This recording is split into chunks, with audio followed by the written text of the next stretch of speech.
në fakt pasurojnë politikën dhe kënaqësia ime është që të bëj bisedë jo me një kandidat për deputet, por para gjithash me një njeri dhe me një mik. Nuk është deputeti që duam, nuk ka ardhur nga listat, madje e kanë kërkuar vazhdimisht, por më së fundi, për fat të mirë, pavarësisht skepticizmit që kemi neve për politikën dhe për njerëzit që merren me politikë, ky njeri ka vendosur që të bëhet pjesë e saj. Natyrisht neve njohim brendin e tia. Është pronari Intermedicus Vasil Lla. Vaso, mirëmbrëma, mirëseva. Mirëmbrëma, ishte vëqeta. Atëherë, unë të kam thirrur në këtë intervistë, të cilën po e bëj për kënaqësinë time, sepse më bë qefi që më së fundi vendose të hysh në politikë dhe t'ju tregojmë njerëzve se kush është Vasili. Atëherë, ti ke lindur në një zonë minoritare, apo jo? Po. Atëherë, spari, kënaqësia është dhe imja se bisedat ndajnë me miqt, ose si themi ndonjëherë kafet nuk pijem vetëm, do dhe i të dytë, bësh edhe dy thashë theme. Dhe për më tepër kur miqt janë të vyer, shpeshherë t'japin edhe në një mendim që të ndihmon, por mbi të gjitha të tregojnë që ku e ke dhe gabimin, se vlerat e njeriu nuk është vetëm të mburi, po vlera e njeriu është thot aty ku gabimin e bën dhe të korrigjoj. Kështu që bisedimi jonë është jo i sotëm, kemi bërë dhe bashkë bisedime të tjera, po në studio, po dhe jashtë studio. Kështu që unë vlerësoj intelektin tuaj dhe gjithë të interviste dhe pa tjetër median tuaj, e cila është një media për cila të jep një vlerë në ecurinë që ke me kontaktet me mediat, apo me punën, apo dhe me ndrimin opinioneve me faktorë të ndryshëm. Kështu që dhe unë falenderoj juve për prezencën time këtu. Unë të kam thirrur ty si mjek në kohën e Covidit, të kam thirrur si sipërmarrës, tash dua të bëj bisedën si njeri, Vasoja njeri, atë që neve shpesh e flasim me njëri tjetrin në bisedat. Atëherë, origjina ime është nga fshati Dhivër. Dhivri është një fshat minoritar në rreth në Sarandës. Unë jam lindur në Sarandë dhe që nga viti parë fillore dhe deri në fakultet, vitin e fundit të fakultetit, është vazhdimësia ime në qytet dhe në Tiranë.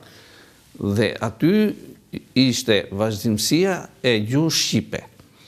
Unë gjuhën greke e ruajta brenda vetes time dhe në familjen time, sepse me prindrit ne flisim greqisht në shtëpi. Dhe kjo mua më dhan mundësinë që brenda vetes time të ruaj njohurinë e gjuhës greke, ndoshta jo me njohuri të thella gjuhësore për të cilat vite më mbrapa, kur unë shkova në Greqi, perfeksionova gjuhën, por sidoqoftë ajo gjuhë që flitej në shtëpi dhe në ambientet e qytetit të Sarandës nga popullsia minoritare ishte më se mjaftueshme për të qenë një njohës i gjuhës greke në atë kohë jashtë konceptit të edukimit shkollor. Edukimi shkollor ishte gjuha shqipe që vazhdoi deri në fakultet. Vazhdo të pyet diçka, jo kapte grekun juve atëherë në fshat? Kur filloi televizioni po. E kapte. E kapte, por kur filloi televizioni unë isha në Tiranë, kështu që nuk e pasurova dot. Nuk u azhornove me greqishën moderne. Siç që thash, shkolla fillore ime ishte te shkolla Demsheme, shkolla gjithë vjeçare ishte aty, gjimnazi. Pas kemi bërë të njëjtën shkollë, Demsheme kam bërë dhe unë 3 vjet. Po ti e bërë mbrapa me. Patjetër, mbas te e kam bërë. Shkollën e mesme e bëra te shkolla Hasan Tasini, shkolla mesme, një shkollë me vlera, me tradit, me bazament, për të cilët shkollë neve edhe sot, e themi me krenari dhe mburje që ne jemi praktikisht Hoxha Tasinas, dhe neve ajo shkollë në Sarandë, duke qenë që ishte midis shkollave më të mira të Republikës, por mbi të gjitha me pedagogë që kishin brenda vetes ambicien për të dukur, për të nxjerrë një shkollë me vlera, automatikisht nxjerrin edhe nxënësa shumë të mirë. Mbas se i mbarova shkollën e mesme, erdha në fakultetin e mjekësisë dhe ka mjekësia përgjithshme, për të cilën unë nuk kërkova mjekësi. Kisha kërkuar inxhinieri, rryma të dobta, këto që ishin trendikos në 75-76. Më solli fati kështu ishte që ka qenë degë privilegjuar. mjekësia, të paktën në kohën time, nga vitet 80. Mund të ketë qenë, por unë nuk ishte pjesë e dëshirave të mia për mjekësinë. Dhe komisioni që kishte atëherë Komiteti Ekzekutiv vendosi të më çojë në mjekësi. Një pyetje, sepse nëna ka dashur të më bëj mjek mua, po unë kisha problem të madh orën e parë, vitin e parë anatomin që shkoja me kufomat. Pate problem? Ja. Okay. Dhe, por, kur u futa në mjekësi, as grade, pasha, pasapi, pashje, mjekësia është pjesa me e bukur e edhe, është një profesion shumë i bukur. Ajsa sot, është, nuk dita në qofë se mund të ndroja, ose mund të rekomandoja dikë të dilë të vëndet diçka për para mjekësisë. Dhe unë fillova mjekësin dhe mbarova mjekësit përgjithshme. Që nga shkollë, që e kam thënë, po e përsëris, pak mungesë modestie, por është fakt që nga viti i parë fillore. Dhe në vitin e fundit të fakultetit mjekësisë, mesatarja imi është 10. Pa diskutim që ke qenë një nxënës i mirë. Dhe si, kur mbarova fakultetin e mjekësisë, duhet të bëja 2-3 vjetë në bazë, që i thoshim ne, dhe për të kthyer me qëse kisha notat e mira në institucionet qendrore që ishin fakulteti, ishte qendra universitare në Tereza që quhet sot, pa atëherë quhet Spitali i Tiranës, qendra spitalore e Tiranës, dhe fillova mbas fakultetit të punoja në rreth në Sarandës. Sa ku ke punuar në Sarandë? Unë punova deri në 96 shtator, të 96. Deri në 96 në ke qenë në Sarandë?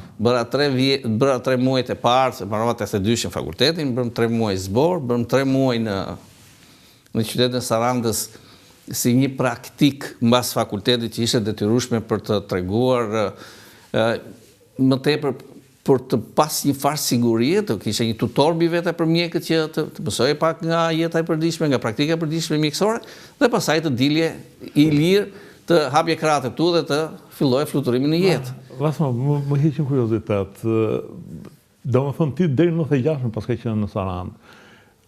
Në kohën që gjithë... 86.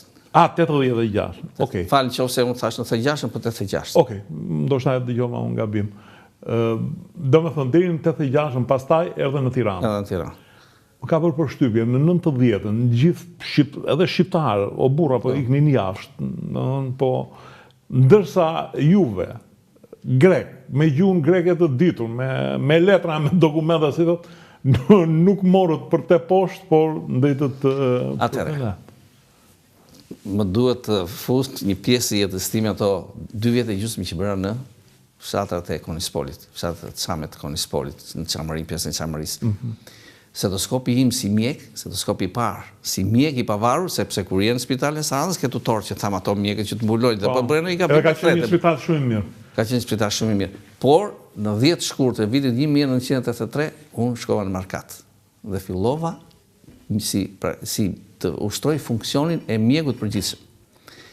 Dhe unë aty, për herë të parë, ushtrova zanatin e profesionit, atë zanatin e mjekut, po t'i thujemi zanat, sepse në fundit ka pjesë edhe të mjeshtrisë aty brenda, se mjeshtri është zanatës, por pas dashurinë atyre njerëzve, atë afinitetin që unë kisha me ta, veja dhe u shërbeja njerëzve pa bërë dallime klasore. Kjo ishte cilësia ime për të cilën mund të quhe paksa e guximshme në atë kohë që të veje në çdo shtëpi, pavarësisht që ishte i deklasuar, ishte me biografi të keqe, apo ishte me biografi të mirë. Asi mjeku ishte mjek për ata dhe unë i shërbeva atyre si mjek. Dhe kjo është ajo që për të cilën vite më mbrapa, duke mbajtur ato lidhje me ato njerëzit, vjen në momenti sot që unë do të shkoj, do rikthehem tek ata njerëz për të thënë do ta themi ato. Do ta themi në fund, po të shohim mirë karrierën që ke bërë. Kështu që mbasi erdha në Tiranë, u emërova në Do të thënë sa vjet mbite në Sarandë ti? 3 vjet. Për shërim 3 vjet. 3 vjet e gjysmë. Dhe në 86 erdha në klinikën e neurokirurgjisë si anestezist reanimator. Ishte një shërbim i ri që po kryej në atë kohë dhe duhet që në anestezi reanimacion të bëj një strukturë e tillë që të futej një shërbim i cili karakterizohej nga njerëz që jo vetëm devotshmëri, por të kishin dhe njohuri dhe të ngriheshin strukturat e reja të anestezisë dhe reanimacionit, tashmë duke kapërcyer konceptin e anestezisit që jep vetëm narkozën, vë pacientin në gjumë dhe ka gjithë detyrën e tij. Dhe kjo ishte nën frymën e këtyre mjekëve që krijuan anestezinë dhe reanimacionin në kardiokirurgji, me frymëzimin e madh të profesor Petrit Gaçës. Ishte ai që futi shërbimin e anestezisë dhe reanimacionit në modelin francez. Pra, anestezisi duhet të ketë dhe reanimacionin post-operator për gjitha rastet të cilat kërkojnë një trajtim intensiv, një trajtim special. Dhe trajtimi intensiv me trajtim special kuptohet që duhet ta bëjë një mjek që i ka përcjell njohuritë e një mjeku të rutinës. Dhe kështu krijua shërbimi anestezisë dhe reanimacionit për kardiokirurgjinë dhe në vazhdim unë isha në neurokirurgji, e cila bashkë me kardiokirurgjinë dhe neurokirurgjia hin në kirurgjitë e klasit parë, është kategoria e parë, pastaj vinë gjithë kirurgjitë e tjera, kështu që bëhet diferenca për falni, për më tepër që neve mbanim dhe gjithë traumën kraniocerebrale, traumën e kokës për gjithë Republikën. Ne kudo që kishte nevojë ose shkonim ose na i binin dhe e trajtonin. Pra ajo ishte një qendër dhe shkencore, dhe një qendër kërkimore, dhe një qendër për të cilën neve aty hapnim dhe shpalosim gjithë njohuritë tona të thella në lidhje me reanimimin e një politraume ose një traumë kraniocerebrale ose një gjendje komatoze, në të cilën ndarja e jetës nga vdekja ishte fije të perit. Domethënë mund ta ndanin 2 ose 3 ditë, të smurin erdhi i gjallë, duhet ta reanimojë, se për 2-3 ditë do ta humbisje. Pra ne jetonim brenda një drame të vërtet, edhe si mjek, po edhe bashkë me familjarët, ndanim atë dramacitetin e situatës dhe në atë kohë shumica e traumave të kraniocerebrale ishin të rinj, sepse ata qenë edhe më të lëvizshëm, ata qenë që edhe ishin se kështu ishte natyra e punës, dhe për më tepër mbas 90-91 që filloi dhe u fut në Shqipëri i motor, i makinë, imagjinoni, gjendja e makinave dhe të rrugëve në atë kohë ishte që kapaciteti i neurokirurgjisë doli jashtë limiteve të veta. Nuk i nxente më këta njerëz dhe ne detyruam të shpërndajmë nëpër pavione, por sidoqoftë ngelet që anestezia dhe reanimacioni një nga degët e mjekësisë shumë të imta dhe shumë specifike me njohuri shumë të thella. Kështu që unë punova deri në vitin punova në neurokirurgji, pra si anestezist reanimator. Në vitin 1991 kur u hap Shqipëria, unë rastësisht u ndodha në Greqi, në maj të 1991 për arsye turizmi. Dhe pash një pjesë e mjekëve, kolegëve të mi që ishin në Shqipëri dhe kishin vajtë në Greqi, ipnin provimet e para për të njësuar diplomën e Fakultetit Mjekësisë të Shqipërisë me Fakultetin Mjekësisë të Greqisë. E bëra ti këtë? Mua më zuri zilia, se thash, pash dhe ca pyetje që ishin paksa më të lehta, ndoshta ishte edhe një farë lehtësie që u bë këtyre të parëve që dhanë provimin, dhe isha gati futesha brenda të thosha, po ta jap edhe unë, se unë ndërkohë kisha thënë, meqenëse isha pranë fakultetit, kisha dhënë provimet pas universitare, gjitha këto me kimi, biokimi, farmakologji, fiziologji, anestezi, reanimacion. Kisha të fresta. 6-7 vjet kisha mbaruar. Në vazhdim të atyre të notës mesatare nga viti parë fillore që u tha te fakulteti isha 10 dhe gjitha provimet post-universitare, bashkë me të anestezi reanimacionit, isha 10. Dhe kanë dëgjuar rrasa që fakulteti jonë i mjekësisë ka qenë i mirë. Absolut, sepse ishte kishte si model sistemin rus, sistemin sovjetik, me të cilët ishte leximi kryesori dhe pastaj praktika ishte sekondare.